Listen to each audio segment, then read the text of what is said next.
Hello. So much space. Yeah, come on, have a seat. Where? The living room? Guest room? Living room. Now you're in the hallway between the room and... Is this the hall? Yeah. Okay, where are we now? That's the bedroom. This is kind of a playroom. This is the playroom, 3 square feet. And here we're already in the living room. Yeah, that's the living room, you know? So, how are you guys? Generally speaking, fine. And not generally speaking? Not generally, we can't stay home. The decision to evacuate us was all right, but we have no clue what's going to happen. When we get to go home. We are in the laundry area. It happens to be pretty vacant. Because of the time, usually it's crowded with long waits. If you really want to get it done, you might wait for 5 hours. Get out. Believe me, 5 hours to get some laundry done? I never thought I would have to sit and watch my clothes tumbling in the washing machine. So, we are here to do laundry. Yeah, thanks for helping out.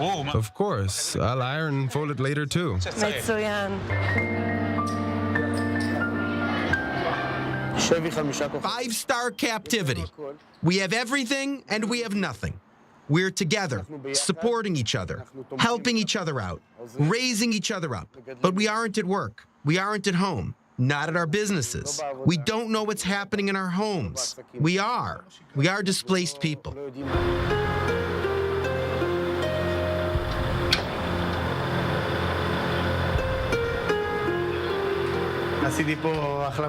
I've made a nice pantry here instead of clothes. There's all kinds of food, milk and stuff. What's the hardest part about living like this? That it isn't a normal life, a sane life. There's no waking up, leaving for work, dropping off at school, coming home, making lunch. So what is there? What's a day like? You wake up. Wake up, go down to breakfast. It's all stiff. How don't you go crazy? You do go crazy. There is not so much to do. There's no realistic solutions. All our alternatives would be out of our pocket, our spare time. How much can you take? You can't. Say 1 day, 2, 3 days, a month. 3 months we've been here, with no return home in sight.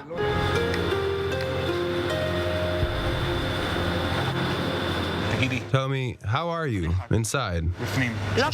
Not easy. There are moments of crisis.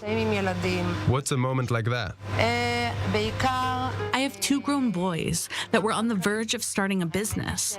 We kept saying we'll open after the Jewish holidays. We didn't say which holidays. They kept paying the bills, but with no income. How do you make it work for 3 months financially? You can cut down on a lot of things, a lot. Like what? What do you give up? I give up on myself. I don't buy for myself. I make sure my kids aren't in need. We aren't making it work. I personally know people who have taken on loans. Now, during the war? Now, during the war, borrowed money.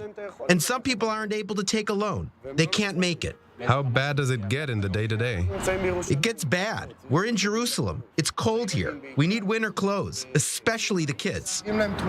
We look for donations. Adults, babies, kids. Some people can't afford winter clothes? Some people can't afford to buy coats. We got a donation of new coats for adults. They can't afford it.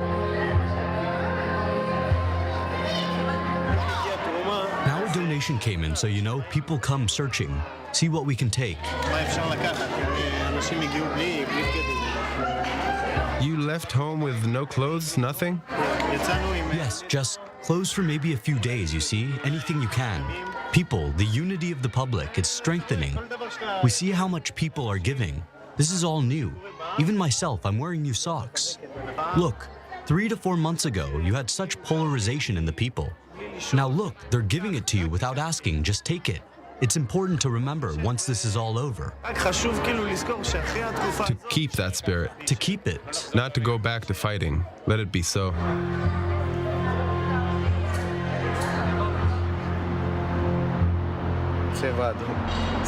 Red alert, sorry. Where? Our area in the north. That's live.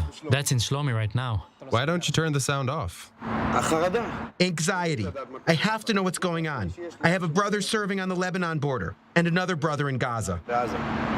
On the one side, you don't want to hear about these things. On the other hand, you have to know. We aren't detached. We're living through a war. How long can you do this for? What drives us is when we will be sure that we are returning to a safe home. We'll live by the mountain. We can see them. We can wave at Nasrallah. We will not go back to this kind of thing. Is there anyone saying we won't go back to Shlomi, back home? Many, if not all. What do they say? That until something huge changes. Some will never return. They have no trust. They're done giving up their home? They've given it up.